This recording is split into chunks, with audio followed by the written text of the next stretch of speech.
اعوذ باللہ من الشیطان الرجیم بسم اللہ الرحمن الرحیم۔ سورۃ البلد، اب یہ اس کا جوڑا ہے۔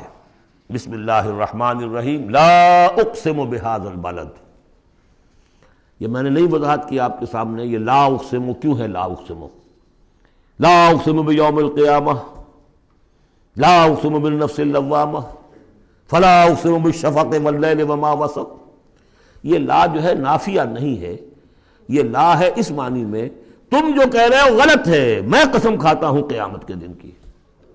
اسی طرح تمہارے دماغ میں جو بیٹھا ہوا غلط نہیں، جیسے کہ انگریزی میں نے I swear by the day of judgment، لیکن ہوتا کیا ہے انگریزی میں نے کے بعد کوما لگ جاتا ہے، تو آپ کو پتہ چل گیا یہ علیحدہ ہے، لیکن عربی میں یہ کومے وغیرہ ہے نہیں۔ تو لا اقسمو، میں نہیں قسم کھاتا، یہ نہیں ہے، نہیں قسم ہے مجھے قیامت کے دن کی، نہیں قسم ہے مجھے اس شہر کی۔ کون سا شہر؟ مکہ مکرمہ۔ کیوں؟ یہ ابھی بات میں واضح ہو جائے گی۔ وَأَنْتَ حِلٌّ بِهَذَا الْبَلَدِ، اور اے نبی آپ حلال کر لیے گئے ہیں اس شہر میں۔ اور کچھ لوگوں نے ترجمہ کیا ہے آپ کے لیے حلال ہو جائے گا یہ شہر، یعنی یہ کہ ایک وقت آئے گا کہ اس شہر میں خونریزی کرنا آپ کے لیے اس کی اجازت ہو جائے گی، حالانکہ یہ جو ہے بلد الحرام ہے۔ گویا کہ فتح مکہ کے دن کچھ نہ کچھ تو وہاں پہ آخر خونریزی ہوئی ہے، بہت کم، منیمم ہوئی تو ہے، لیکن یہ کہ میرے نزدیک وہ مفہوم نہیں، مفہوم پہلا ہے۔ آپ کو حلال کر لیا گیا اس وقت، آپ کی عزت نفس پہ حملے ہو رہے ہیں، آپ کو ستایا جا رہا ہے، آپ کو تکلیفیں دی جا رہی ہیں، آپ جھیل رہے ہیں۔ دیکھیے ایک تو یہ شہر ہے وادی غیر ذی زرع، جس میں کچھ پیدا ہی نہیں ہوتا، وہاں کی زندگی ویسے ہی مشقت والی زندگی تھی، اس کے اوپر to add fuel to fire, اے نبی آپ پر اب یہ جو مشقت پڑی ہوئی ہے کہ آپ دعوت حق کے ضمن میں جو مشقتیں جھیل رہے ہیں، تو ہم اس کی قسم کھا رہے ہیں۔ لا اقسم بہذا البلد وانت حل بہذا البلد ووالد وما ولد، اور تیسری قسم والد اور اولاد۔ یہ ایک اور مشقت ہے جو انسان پر ہے، اولاد کا پالنا، پروان چڑھانا، پرورش کرنا، کتنا بڑا بوجھ۔ یہ قسمیں کھا کر کیا کہا؟ لقد خلقنا الانسان فی کبد، ہم نے انسان کو محنت و مشقت ہی میں پیدا کیا ہے۔ یہ گویا کہ اس کے ساتھ جوڑ لیجئے، یا ایھا الانسان انک کادح الی ربک کدحا فملاقیہ۔ تو میں نے اس وقت بھی عرض کیا تھا غالب کے جو دو اشعار ہیں، قید حیات و بند غم اصل میں دونوں ایک ہیں، بہت سے پہلے آدمی غم سے نجات پائے کیوں؟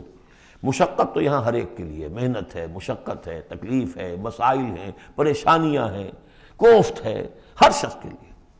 بس ذرا سا فرق ہے، کوئی ایئر کنڈیشن کمرے میں بیٹھا ہوا ہے لیکن چین نہیں ہے، ایئر کنڈیشن کمروں کے اندر مخملی گندیلوں پر نیند نہیں آ رہی ہے۔ کوئی شخص ہے کہ جس کو مشقت جو ہے جسمانی ہے، کسی کی مشقت جو ہے وہ نفسیاتی ہے، مشقت ہے۔ لقد خلقنا الانسان فی کبد، یہاں کوئی بھی اس کبد سے، اس مشقت سے مستثنی نہیں ہے۔ قید حیات و بند غم اصل میں دونوں ایک ہیں، موت سے پہلے آدمی غم سے نجات پائے کیوں؟ لیکن وہاں سورہ انشقاق میں اس سے اگلا مرحلہ ہے کہ ہم تو گھبرا کے یہ کہتے ہیں کہ مر جائیں گے، مر کے بھی چین نہ پایا تو کدھر جائیں گے، مرنے کے بعد پھر کھڑے ہونا ہے اللہ کے حضور میں جا کر۔ فملاقیہ یا ایھا الانسان انک کادح الی ربک کدحا فملاقیہ فاما من اوتی کتابہ بیمینہ۔ اب یہ وہاں پر مسئلہ ہو جائے گا۔ تو انسان کے لیے مشقت اور محنت جو ہے یہ اس کا مقدر ہے۔ ووالد وما ولد لقد خلقنا الانسان فی کبد ایحسب ان لن یقدر علیہ احد۔ اس محنت و مشقت میں جو انسان پڑے ہوئے ہیں ان کے تمرد کا حال دیکھو، ابو جہل کو دیکھو اکڑا ہوا ہے۔ اگر ان کے لیے دنیا میں آسانیاں ہوتی تو یہ کیا کرتے، کیا ستم ڈھاتے، کیا بغاوتیں کرتے؟ کیا انسان یہ سمجھتا ہے کہ اس کے اوپر کوئی قابو نہیں پائے گا؟ یقول اہلکت مالا لبدا، یہ اب ان کا کلچر ہے، بڑے فخر سے کہتا ہے میں نے تو بڑا ڈھیروں مال جو ہے شیخی مارتا ہے، میں نے ہلاک کر دیا، میں نے کھانے کھلائے، غریبوں کو کھلائے۔ یہ بھی ان کی مسابقت رہتی تھی ان میں جو لوگ تھے۔ اب ابو جہل کا بھی قول یہی ہے نا، جب اس سے پوچھا گیا کہ کیا تمہارے خیال میں محمد جھوٹے ہیں صلی اللہ علیہ وسلم، انہوں نے کہا نہیں ان کا بھی جھوٹ نہیں بولا۔ پھر تم کیوں نہیں ان پر ایمان لاتے؟ کہ بھائی بات یہ ہے ہمارا ان کا مقابلہ تھا، بنو ہاشم کا اور ہمارے خاندان کا، انہوں نے کھانے کھلائے، ہم نے ان سے بڑھ کر کھلائے، انہوں نے اور خدمت کی، حجاج کی، ہم نے ان سے بڑھ کر کی۔ ابھی تک تو ہم کندھے سے کندھا جوڑے چلے آ رہے ہیں، اب اگر ہم ان کی نبوت مان لیں تو ہم تو ہمیشہ کے لیے غلام ہو جائیں گے، یہ صورت مجھے گوارا نہیں۔ Give the devil his due، اس نے بالکل صحیح بات کہہ دی، جھوٹا میں نہیں سمجھتا محمد کو صلی اللہ علیہ وسلم۔ کتنا اخلاقی روب تھا حضور کا اس پر، وہ ہم پڑھ لیں گے آگے چل کر جب سورہ علق ہم پڑھیں گے، وہ بعد میں اسی وقت کے لیے موضوع ہے۔ تو وہ شیخی مارتے تھے، میں نے اتنا مال ہلاک کر دیا، اتنا خرچ کیا، اتنا غریبوں میں لٹایا۔ اَيَحْسَبُ أَن لَّمْ يَرَهُ أَحَدٌ، کیا اس کا گمان ہے اسے کسی نے دیکھا نہیں ہے؟ اگر تو واقعتاً اس نے نیکی کی تھی تو جس کے لیے نیکی کی تھی اس نے تو دیکھ لیا ہے، بیان کیوں کر رہا ہے؟ اگر اللہ کو راضی کرنے کے لیے کوئی کیا تھا تو اس کے تو علم میں ہے۔ أَلَمْ نَجْعَل لَّهُ عَيْنَيْنِ، کیا ہم نے اس کو دو آنکھیں نہیں دی؟ وَلِسَانًا وَشَفَتَيْنِ، اور زبان دی اور دو ہونٹ دیے۔ وَهَدَيْنَاهُ النَّجْدَيْنِ، اور ہم نے اس کو راہ دکھلا دی دو گھاٹیوں کی، دو گھاٹیوں کی ہدایت دے دی۔ اس میں عام رائے تو یہ ہے کہ اس سے مراد ہے نیکی اور بدی، لیکن یہ کہ مجھے اس رائے سے زیادہ اتفاق ہے جن کے خیال میں اس سے مراد ہیں ماں کی دو چھاتیاں، ابھار ہوتے ہیں، نجدین اس کو کہتے ہیں جو چیز ابھری ہوئی ہو۔ یہ جبلی ہدایت ہے جو بچہ لے کر آیا ہے۔ کس نے پڑھایا اس کو؟ کس نے یہ سکھایا ہے اس کو کہ جاؤ چوسو اور تمہارے اندر دودھ آ جائے گا، تمہیں جو ہے غذا مل جائے گی؟ یہ ہدایت ہے اللہ کی، وہ میں نے عرض کیا تھا جبلی ہدایت۔ الذی خلق فسوی والذی قدر فہدی، یہ ہدایت تو وہ لے کے آیا بچہ، اسے معلوم ہے میری غذا کہاں ہے۔ اس کی ماں میں، اس کے منہ میں جاتا ہے ماں کا دودھ اور وہ اس کو چوستا ہے اور پیتا ہے، کہیں سے سیکھ کر آیا ہے، کوئی ٹریننگ اس کو دی گئی ہے۔ وَهَدَيْنَاهُ النَّجْدَيْنِ، بہرحال دونوں معنی آپ ذہن میں رکھیے۔ فَلَقْتَحَمَ الْعَقَبَةَ، لیکن وہ گھاٹی کو عبور نہ کر سکا۔ گھاٹی کون سی ہے بھائی؟ وَمَا أَدْرَاكَ مَا الْعَقَبَةُ، جانتے ہو وہ گھاٹی کون سی ہے؟ فَكُّ رَقَبَةٍ، کسی گردن کا چھڑا دینا، آزاد کر دینا، کسی غلام کو آزاد کرا دینا اپنا مال خرچ کر کے، یا کسی مقروض کا قرضہ ادا کر دینا اپنے مال سے۔ او اطعام فی یوم ذی مسغبہ، یا کھانا کھلا دینا بھوک کے دن جبکہ اپنے بھی لالے پڑے ہوئے ہوں، قحط کا عالم ہو، اور آدمی کو نظر آ رہا ہو کہ میرا اپنا سٹور بھی جو ہے گندم کا ختم ہو رہا ہے، پھر بھی کھانا کھلائے بھوکے کو۔ یتیماً ذا مقربۃ، اس یتیم کو کہ جو قرابت دار بھی ہے، بھتیجا ہے، بھانجا ہے۔ او مسکیناً ذا متربہ، یا وہ محتاج جو مٹی میں رل رہا ہے۔ ثم كان من الذين آمنوا وتواصوا بالصبر وتواصوا بالمرحمہ۔ دیکھیے یہ ہے وہ فلسفہ جو سورہ حدید میں آیا تھا، اب اچھی طرح سمجھ لیجئے۔ اس میں سے انسان کا، اس گھاٹی میں سے نکل جائے گا تو آگے رستہ صاف ہے۔ وہ اصل جو بریک لگا ہوا ہے وہ مال کی محبت کا ہے، اس کو کھولو گے پھر گاڑی چلاؤ، چلے گی گاڑی۔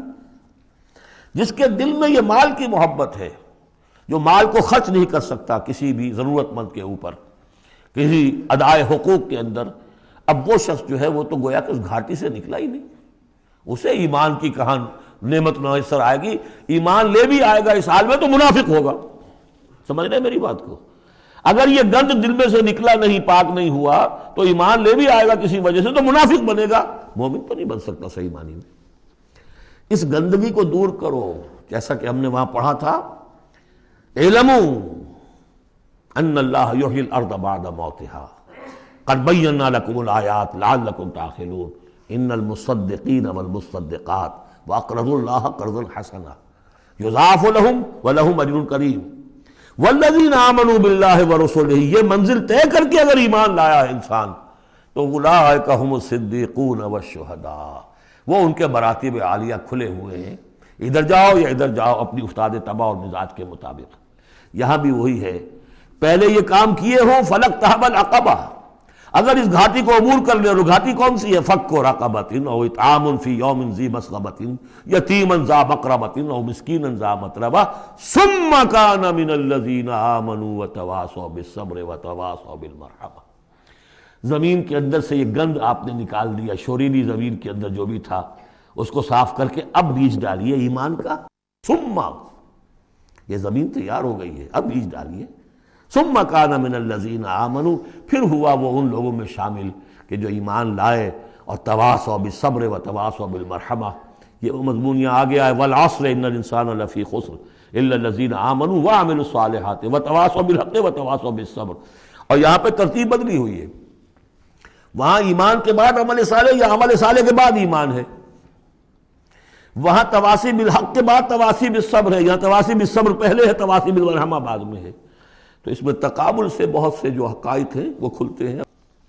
ثم کان من الذین آمنوا وتواصوا بالصبر وتواصوا بالمرحمہ، اگر اس گھاٹی کو عبور کر کے آدمی آئے اور پھر وہ ایمان لانے والوں میں شامل ہو تو پھر اس کا معاملہ اولئک هم الصدیقون والشہداء عند ربهم، اولئک اصحاب المیمنہ، یہ ہوں گے میمنہ والے، داہنے والے۔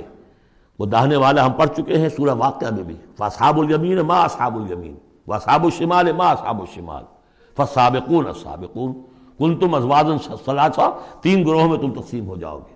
پھر یہ بھی ہو سکتا ہے ان کو جو اعمال نامے دیے جائیں گے داہنے ہاتھ میں دیے جائیں گے، ان کو جو اعمال نامے تھمائے جائیں گے وہ بائیں ہاتھ میں تھمائے جائیں گے۔ اولئک اصحاب المیمنہ، ویسے یمن کا لفظ آتا ہے خوش بختی کے لیے، تو یہ خوش بخت لوگ ہیں، یہ کامیاب ہو گئے، یہ رشد اور سعادت کی منزلوں کو پا گئے، یہ فوز اور فلاح تک پہنچ گئے۔ والذین کفروا بآیاتنا، اور جو لوگ ہماری آیات کا انکار کریں گے، ہم اصحاب المشأمہ، وہ ہوں گے کم بختی والے، علیہم نار موصدہ، ان پر آگ بند کر دی جائے گی۔ یعنی ایک وہ ہے آگ کہ جس کا باہر نکل رہے ہیں، لپٹیں نکل رہی ہیں، ایک یہ کہ بند کر دیا جائے تو ساری حرارت اندر ہی اندر رہے، گویا کہ جسے دم پخت کہتے ہیں آپ، پوری کی پوری جو ہے ان کے اوپر آگ موند دی جائے گی۔ علیہم نار موصدہ، اللہ تعالی ہمیں اس سے بچائے اور ہمیں اللہ تعالی اپنی شان غفاری اور شان رحیمی کی طفیل ہمیں اصحاب جنت میں داخل فرمائے۔ صدق اللہ العظیم۔